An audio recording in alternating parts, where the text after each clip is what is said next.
better call Brian. Hey, bud, someone left a strange box covered in blood in my basement. Yeah, hold on a second.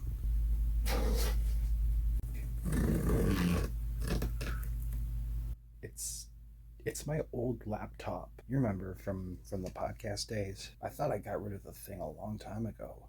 What's it doing here? I got the thing up and running. I'm gonna sift through the files and see if I can find any old podcast recordings that we used to do. Yeah, talk to you later.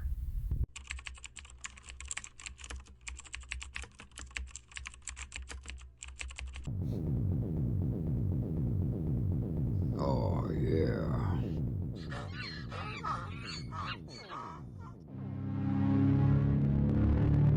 Hello, everybody, and welcome to a special episode of Black Lagoon, where we love to get spooked together and talk about horror movies. I was going through the old closet, and I so happened to stumble upon my laptop from the podcast era. Before I had this nice little PC, before I had this nice microphone, before I had this somewhat decent camera, I used to record on a dingy old Acer laptop, and it has a bunch of stuff on there from years ago. I thought to myself, it would be pretty cool to look through all the old memories that Brian and I used to have, old recordings from the podcast era. And with the upcoming film Terrifier 3, it reminded me about the time that Brian and I just so happened to have a conversation with Art the Clown himself, David Howard Thornton, and we never posted the actual video. So it was an audio only format at the time, and it was a little bit hectic, I'm gonna be honest. Trying to remember the password itself, finally being able to access my computer, and then going through a bunch of files, and it ended up being in the recycling bin, so I thank God I didn't empty out the recycling bin. Eventually I found it through an hour of just sifting through content. This is going to be a little free version for all of you, and the full hour and a half version of the episode is going to be put up on our Patreon when we decide to open said Patreon. So whenever that happens, if you guys are interested in hearing our thoughts about Terrifier and having a wonderful time with Mr. Thornton himself, go ahead and check it out, man. It's a blast. I sat through and I rewatched it. I was a little nervous, thinking to myself, "Oh, this is gonna be bad," but no. This is probably one of our best episodes of all time, and a very cherished moment in Black Lagoon history, and especially for me as a horror fan. So enjoy. Before we get to the guts of the film, like a chestburster from Alien, for the very first time, we have someone who is on the inside. David Howard Thornton, aka Art the Clown. Very cool. Hey, that's 2020 for you. Everything's going right. Oh, That is exactly it. But we're both excited to be able to talk to someone who was in the movie we're reviewing. So this is going to be great. We really look forward to it. I do need to annoy you with the bare minimum question that you always have to be asked, which is, what is your background with horror movies? Is that kind of a genre that you were interested in before you got this role? Is this a new thing for you? it was a new thing for me. And actually, like, film itself was a new thing for me as well. I mean, Wow. had been wanting to get into it, but like the only stuff I had done on film before Terrifier was just like extra work or Sure. background work, that kind of stuff. So, because I was always focused more on voiceover work and stage, like a lot of musical theater. Wow. So yeah, I never imagined I would do horror. I figured if I was ever going to be doing film, I would be doing comedies. Because I was honest with myself, because I'm skinny as a beanpole. So I figured, yeah, it's like, if I'm ever going to be in a horror film, I'm going to be like, the Randy type character from Scream or something like that. But I'll get killed halfway through or something like that. I never imagined I would be like the villain. So I'm like, Right. yeah, this is pretty cool. And sitting here kind of wondering what it's like to prepare for a role that's that unique. It was a silent role, right? It involved a lot of showmanship and brutality and eccentricity and delivering lines through body language, I can't even imagine. Yeah, it definitely was a challenge because I had never played a role like this either. I have always wanted to play a role like that because I grew up watching, great silent comedians, from like Keaton and Chaplin all the way to like Mr. Bean. I was a huge Mr. Bean fan, and I had always wanted to play a character like that mischievous type of silent clown type character that's just like likes to wreak havoc on people around him. And so yeah, it's like when the chance came to play this role, it's like, oh my god, yes, I would love to, because I was like, this is a great challenge for me because I'm a voiceover artist a lot, and I do over 200 voices and like 25 different dialects. I've always relied on my voice for character development and work and all that kind of stuff, and that was all taken away from me with art. Made So you feel very uncomfortable, I bet. Oh yeah, because I'm like, what do I do here? But luckily, I'm like, I wasn't the first person to play Art. The original Art from All Hallows Eve was Mike Gianelli, who laid a fantastic foundation for me. So I went and watched what he did, and so I could get the basic nuances of the character down. Then I could add my own thing to it, and so that really helped me a lot. I didn't have to just come out just not knowing what I was going to do with the character or anything like that. So that was I was lucky in that regard. Sure. But it was definitely a challenge. And like, but one thing I do, since you mentioned the lines and stuff like that, I don't actually have any scripted lines, of course, and not even the script. They don't say what Art's thinking or anything like that. They just say Art does this, Art does that, Art does this. So in my head, though, I am coming up with my own dialogue. So I'm usually going through, like, if I'm looking at someone, I'm actually saying something in my head of what I would be saying to my victim or something like that. It's like I can think whatever I want to up there, and no one knows. Originally, well, I used to not like clowns. This movie kind of, oddly enough, made me love clowns. Oh. So the reason why I'm so I'm flustered right now, if anybody can tell, I'm really flustered, is because to me, I know you're still new to this, but you are an icon. You're right there, right up there with fucking Michael Myers, Jason Voorhees, Freddy Krueger to me. So I don't mean to gush, but I'm just throwing all of that out there because this is an amazing day. You have your kind of arbitrary silent killers in other classic horror films. And some of your Michael Myers tend to just appear behind bushes and then vanish. But Art follows them into a public pizza restaurant and sits feet away from them, indifferent to social norms, the fact that all these people are around him, because it added a whole new kind of layer of creepiness to it. He didn't feel like they were treating him like a quasi-supernatural killer. It felt grounded and really depraved and creepy. What I love about that too is I live here in New York City, and I know that's such a common occurrence on the subway with so many women. I've heard this from so many of my female friends, where there'll just be some creepy guy that will just sit there and stare at them like that on the subway. So it's just like, I've had some people like, oh my God, I totally identify with that moment. And that's kind of what I was going for there. So let's just channel that creepy guy type of vibe into this scene here. I love the idea that you kind of used that moment and that creepiness to play up Art, because that scene worked really well, and I couldn't put my finger on why. And it's cool to see that you really kind of did lean into that very real creepiness of how people react. What the hell was used for that shit on the wall? Well, we actually used what was around us in that pizza place. There's a bunch of pudding, and we used pizza dough to give it more consistency to it. So it had those little chunks of stuff in it. So there's a lot of pudding, a little some syrup in there as well, and pizza dough. I guess that's what Art had for lunch. He ate Bill Cosby. What are you doing? No, you're dead. No means no, Bill Cosby.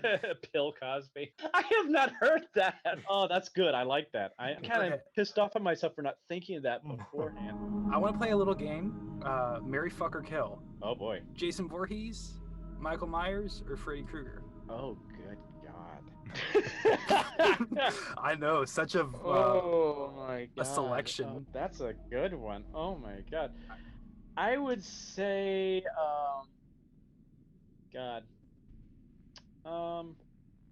probably fuck Jason. Yeah, marry Mike, because he's like it's Mike. You're Halloween, silent. Yeah, Halloween. He loves Halloween. I love pretty Halloween. festive. He's good in the sheets too because he hides under the sheets. So Hey, all right. hey, so there's long term. So I won't add that to the fuck category. I'll still put Jason there, but definitely kill Freddy because Yeah. that guy's just a nightmare. Also, I did a little bit of research on you. Went onto your IMDb DB page, and Mhm. I found the YouTube series where you play the Joker, and Yes. I watched Wow, I like an didn't know this. episode. Oh my God, Brian! I have to tell you, he does such a good Joker. He does an amazing Joker, like sort of like on the cusp of Mark Hamill's Joker. Yeah. Yeah, that was intentional too, because like I think Mark's is the best version out Right. there, and it's like it's kind of like when that that's the best version, you don't want to really change it too much because like that's what you think of. It's like if you hear a different voice for Bugs Bunny, you're like Right. that happened when I went out to France and I was watching Looney Tune cartoons and hearing another voice come out of Bugs Bunny that was not this Bronx accent. I was Mm. like, what the no no no no no no. So it's just like that's why I'm like I put a little bit of the Mark Hamill into my Joker because I just think that's the best version out there. The Clown Prince of Crime. Oh yes. It puts a smile on my face. Can this episode get any better? Well, I think we're gonna forget to review the movie like we normally do, and we're just gonna have fun talking. So that's No, it's probably how. fine. It's the movie where a clown walks around and a lot of people die. He's a colorful character, a broad range of emotions for such a deadly fucking clown.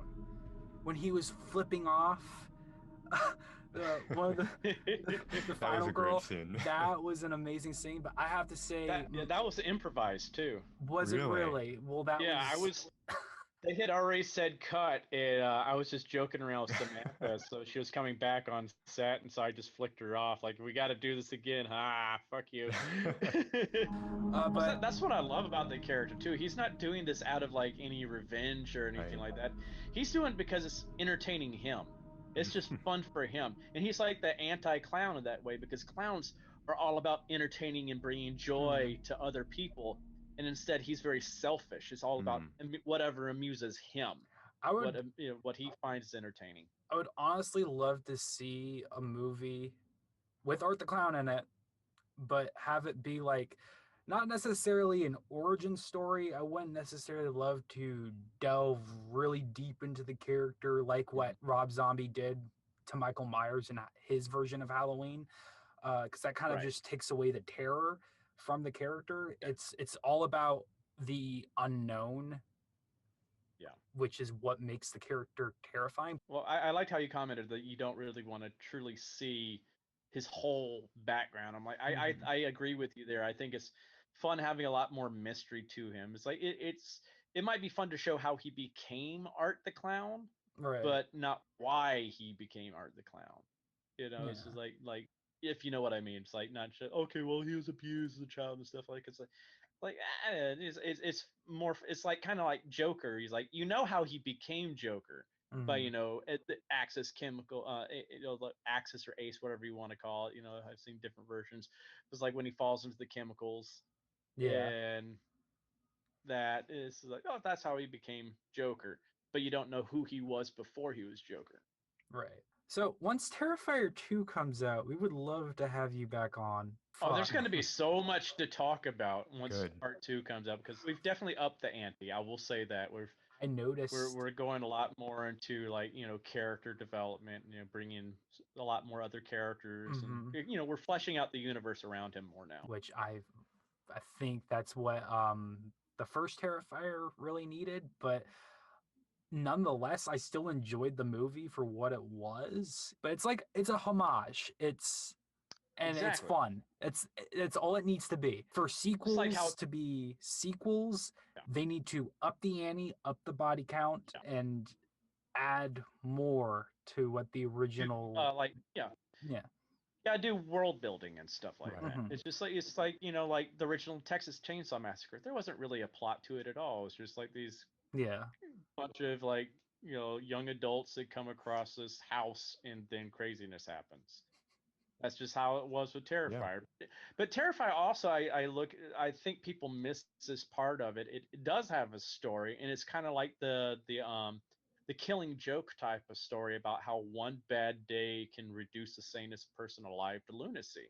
Hmm. And that's what it's really about. It's like, because it's bookended with that. It starts off where you have that character going on the talk show, and then she kills kills the host of the talk show, and the whole movie is about what brought her to that point of losing her mind like that. Yeah. I think that scene, I was so surprised because it was kind of a minor moment after you watched an hour of the rest of the movie. And then when it wraps back around, that's such a nice moment of cohesion where it kind of ties everything in a little bow. And I really appreciated that writing choice to just kind of get everything full circle and you kind of realize, oh, that's where we were headed with all this. Let's just go straight into it. Like, what was going on in your mind, man? Because watching your facial features on fucking screen, you must have been having one hell of a time. It depends what part we were filming, because like we filmed that over several months in different Oh, locations wow. too. So we filmed all the stuff with Jenna Cannell's character Tara first, because she had to leave us to go on set for the Bye Bye Man 2 days later. Oh. So we filmed her stuff first in Trenton, New Jersey, and then we had some snafus with that location, which we had to vacate that place because it was probably not going to be very safe for us. We moved out to Staten Island to film the stuff with Catherine, and that was in like January, and so it was like 20 degrees that night, and there was no heat in that room. So, and that was a very dangerous thing to do because she was literally hanging upside down, but we'd only let her hang upside down for about 30 seconds at the time. So we had like 30 seconds to film at a time. So we would have to quickly just film, flip her back up, let her rest. Film. So it was a lot of stress. Wow. But then I came in for another day and we had the prosthetic there. And that's where I could have more fun because I didn't have to worry about somebody getting hurt or anything like that. And I actually got to cut through that thing. So that's when I got to really just have fun and make all the fun facial expressions because I was having more fun that day. I can imagine. I heard, was it the gut encasings were smelly?